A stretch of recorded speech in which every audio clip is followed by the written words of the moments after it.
Are we good to go? Good evening. Today is Thursday, November 9th, 6:30 p.m., and I'd like to call the Shrewsbury Board of Health meeting to order. First item on our agenda is to review and approve the minutes from the October 20th, 23 Board of Health meeting. Do I have a motion to approve? So moved. Second. Great. Dr. Abraham, do you Aye. approve? Aye. Great, I do as well. Next item is to review and discuss the number of tobacco retailer permits allowed in Shrewsbury.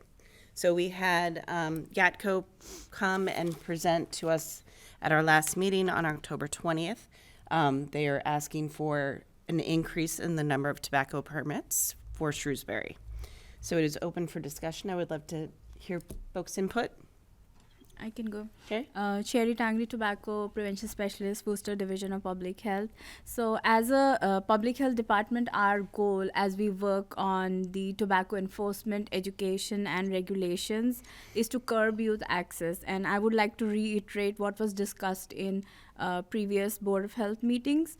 The retail capping regulation, it is a public health strategy that has proven to work, and it directly works to help achieve our above mentioned goal. As Cheryl Sabara also mentioned, this is a slow density strategy and has been used to limit or reduce the number of tobacco sales permit available to retailers when adopted. Worcester, including all our alliance towns, have this cap in place. And Kerry also shared a document where it stated that there are 144, I believe, municipalities in the state have adopted different kinds of caps. Last year, Shrewsbury voted not to amend the cap, reaffirming their commitment to public health. So maintaining consistency is key in here, and we recommend that the board does not consider to amend the cap. Thank you. Any other comments? Madam Chair, I would concur with Ms. Tangri's comments, and basically that in the interest of public health and as a Board of Health, our goal is to promote good public health as well as good health of the citizens of Shrewsbury, and increasing the tobacco permits does not help with either of those goals. And so therefore, I'm going to make a motion that we do not increase the number of permits in Shrewsbury. Do I have a second? Second, yes, I agree with Dr. Abraham. I think that in thinking of public health, that is the right decision to make. I agree. Do we want to vote on it? Absolutely. Okay, so we are voting to not increase the number of tobacco permits in the town of Shrewsbury. That is correct. Abraham, aye. Karen Versace, aye. Jenny Fishman, aye.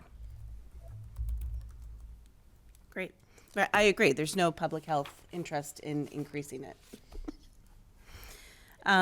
Next up is review and discuss coronavirus and COVID-19 updates. Thank you, Madam Chair. At this time, I will ask my colleague, Ms. Amelia Houghton, to give an update. Amelia? Hi, everyone. I'm Amelia Houghton, the Chief Public Health Nurse for Worcester and the Alliance Towns, including Shrewsbury. So the COVID cases for the last month were just a little bit higher than the month before. They're still quite low, but that's based on what's reported. And of course, if you test at home, the state will not have that information, and it doesn't trickle down into our reporting. So with that, the number of requests for vaccine isn't as great right now.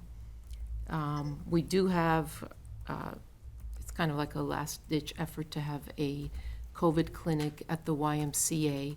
Monday morning, I have a pharmacist coming. She will give COVID shots to 12 years plus, and she also has senior flu 65 plus for insured population.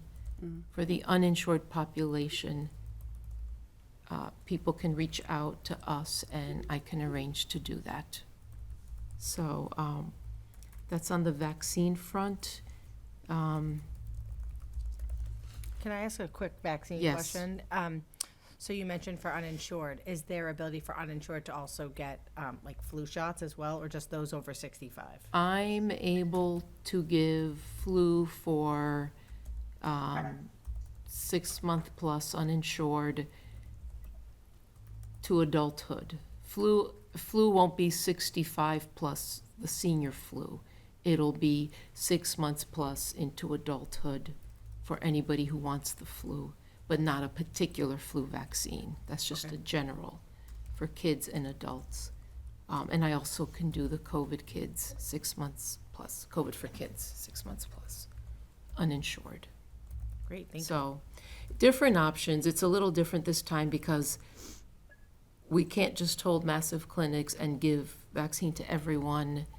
Now there's a separation. If you have insurance, you either have to go to a pharmacy or have to bring a pharmacist in. So it's a little different now.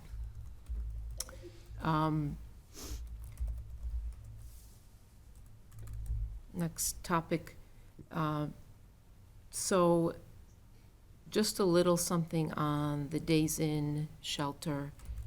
I will be having a call next week with Noelle Freeman, who is the director of nursing for the public schools here. We are talking with the state, and we're basically trying to understand what our role is in helping to get the students vaccinated that live there. Some are vaccinated, some are not, and we just need to understand, are they being vaccinated, or do we need to help out with that? So we have some irons in the fire with that. We'll be talking to people from SMOC and the state next week. I know that I had heard that DPH was doing some visiting nurses at some of the different sites. Right. I like from our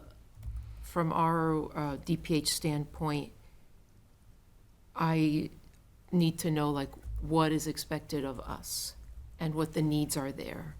And so we're still having these early conversations. So I'm hoping to get more clarity next week.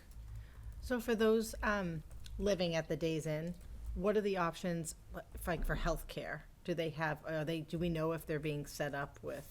That's Clinics, what yeah, I so- need to know, so that we can figure out how to help them or fill in where the state can't. So that's what I need to know. I need that piece. So hopefully next meeting I will have quite a bit of information on that.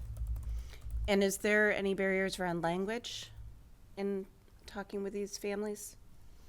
From what I understand, there is at least one or two, I think they're SMOC staff that may speak the language. At least when I visited the shelter, there were 2 people on staff there. I'm not sure if they actually worked for the hotel or they were part of SMOC, because SMOC was kind of managing the scene. So, but, you know, through our work phone, we have Language Line, which reaches live interpreters. So if I have to go in, I can manage, you know. Great. So, Good. yeah, more to come on that. I think one more thing, topic of the month, this month was hydration, and we are doing our best to try to be more inclusive and get these posters, flyers translated into other languages. So, and I send to Carrie, and Carrie sends to everyone else. Great, excellent. I don't know if you have a translation service that you utilize, but I have a couple that I could recommend if you need Okay. services. I know there is a company we use for all of our documents. Okay, So, Right. so far at least, great, so, excellent. thank you. All right, Dr. Abraham, do you have anything you want to, No, nothing further, Madam Chair. Thank you. great, thank you. All right, next item is review and discuss updates from the Central Mass Regional Public Health Alliance. I will ask my colleague, Ms. Emma, to give an update on the environmental health inspections of the month. Emma? Hi there, my name is Emma Stefanski. I'm the Regional Environmental Health Coordinator. For inspections this month, we did a total of 52. We are trying to address complaints that come in and prioritize those, whether they be foodborne illnesses or general sanitation complaints, housing complaints, anything along those lines. And the key is the follow-up after the initial inspection to make sure that we are, restaurants and homes and property owners are in compliance with all of the town bylaws as well as the code set by the state. So I just had one question about the report here. So I see like under total number of inspections, one says 33. 33 is the total number of routine food inspections, 33, okay, thank you. including initial inspections and re-inspections that might be necessary. Okay. Very good. And I see that there was a couple of complaints of foodborne related illnesses to two of the local restaurants. Yes, so those inspections essentially is a walkthrough, depending on what the complaint is for. It's going through checking sanitation, checking date marking on food, checking temperatures on food to make sure things are held at proper temperatures, but also cooked at proper temperatures. We also take a look at, I have discussions with staff members to see what a kind of a day in the life of is, so to speak. How serving the food looks like, what happens when food comes back, those sorts of topics. Great, thank you. Any other items to add? No, Madam Chair. Has there been any communication, I'm curious, from the state around the fact that there's the cap on the shelter system now for how many families they can take into shelter? And I believe tomorrow they're starting the wait list. And I'm wondering if there's been any guidance from the state in terms of families that might not have housing as a result. From our perspective, we usually meet with the Office of Local and Regional Health. We have not gotten guidance from that from our partners yet. Hopefully, it comes down. When it comes down, we'll review it and we'll see how we can address that moving forward. Great, thank you. You're welcome. Any other items? All right, well, just reviewing the schedule, our next meeting is on, what's the date of the next 7th. meeting? What is it? December 7th at 6 PM, right here. Right here, December 7th, 6 PM here. Excellent. Do I have a motion to adjourn? So moved. Second. And the meeting is adjourned. Thank you. Thank you. Great, Thank very you. much. Have a good night and happy Thanksgiving in advance.